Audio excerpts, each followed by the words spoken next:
I am DYANAROZAY, and I bring a unique commentary to your favorite reality TV shows and whatever is popping on social media. If you are not a subscriber, please become one. Hit that notification bell too, that way you don't miss any of my videos. I go by DYANAROZAY on all platforms, and I appreciate every single one of y'all for rocking with me.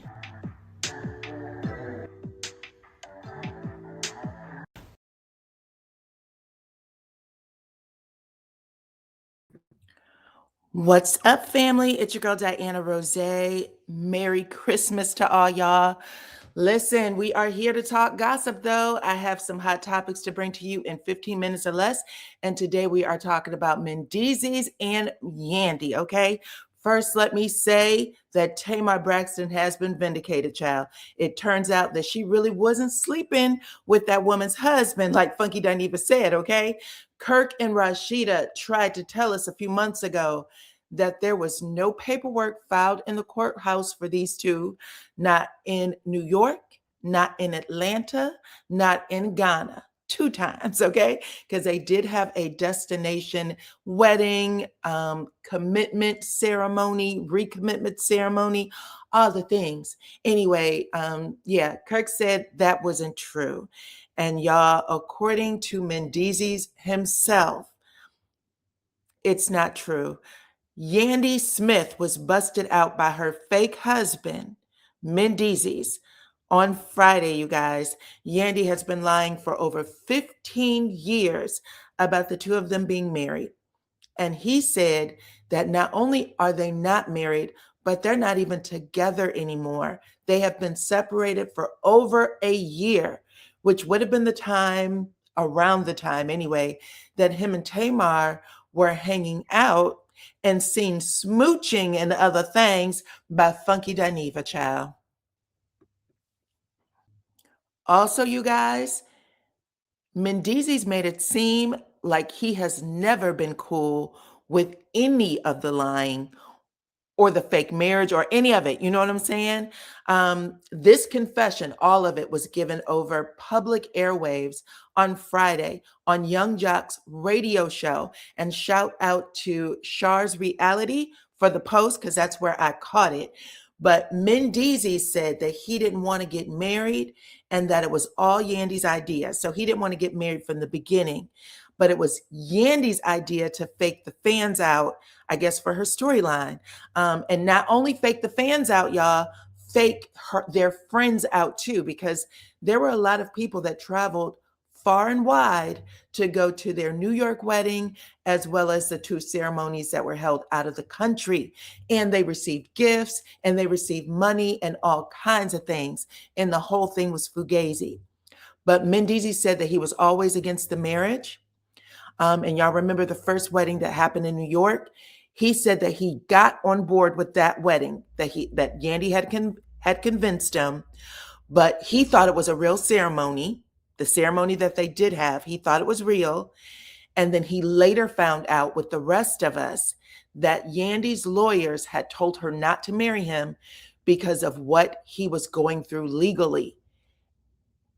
And that all played out on the show, because y'all remember he said, Yandy, you got me looking stupid out here. So he was cussing at her, fussing at her from inside the prison, because that phone call came from inside of prison.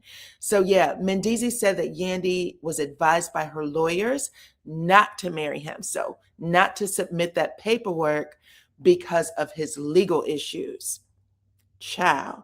Now, during Mendeecees' time on Love and Hip Hop New York, feds had found a bunch of money and narcotics in one of those lockers at the train station. He was 37 years old. He pled guilty to conspiracy to distribute and also possession with the intent to distribute over 100 grams or more of the Big H and over 500 grams or more of the Big C in the powder form. So the Fed said that they had been tracking him and they had evidence against Mendeecees dating back to 2005 all the way through 2012. So he felt like he was between a rock and a hard place. He didn't even try. He just pled guilty. And then he also agreed to forfeit all of his Love and Hip Hop New York money, which amounted to about $170,755 in cash. He also forfeited an Audi that was valued at $111,000, a 2011 Audi R8 specifically. And y'all know y'all can't keep that stuff, okay? If the government think you are buying things with dirty money, you gotta turn all of it over. So he did agree to that. And yeah, Yandy's lawyers did the right thing. They most likely advised her, don't even try to marry him, girl, because your income will be his income and they will take that too. So yeah, Yandy got off the hook with that one.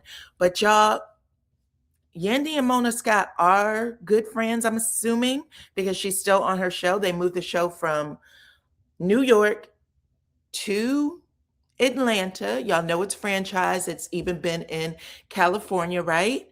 And if you don't remember, Yandy did an interview on The Breakfast Club where she said Love and Hip Hop was her idea and that both her and Mona Scott were meeting with VH1. They were having meetings with VH1 to get it on air. And then Mona Scott had squeezed Yandy out of one of those final meetings where everything was supposed to be signed and, basically finalized. She said she was squeezed out of that meeting. And that was basically the distribution deal for Love and Hip Hop on VH1. So she said that she doesn't have any hard feelings, that Mona is still her friend, and that, she blames herself basically for allowing herself to be duped. Who knew? Anyway, long story short, you guys, I'm kind of curious how they're going to play this out, if Yandy will come back onto Love and Hip Hop. And yeah, will Mona let both her and Mendeecees and Yandy tell their story for the next season? Because yeah, that the Love and Hip Hop series is still going strong. They have one in Miami too that's still on air. So I'm looking forward to seeing what happens next. But right now, Mendeecees said, fake wife, fake life, and he is done lying about it. Y'all talk to me in the comments. Let me know what y'all think. And Merry Christmas.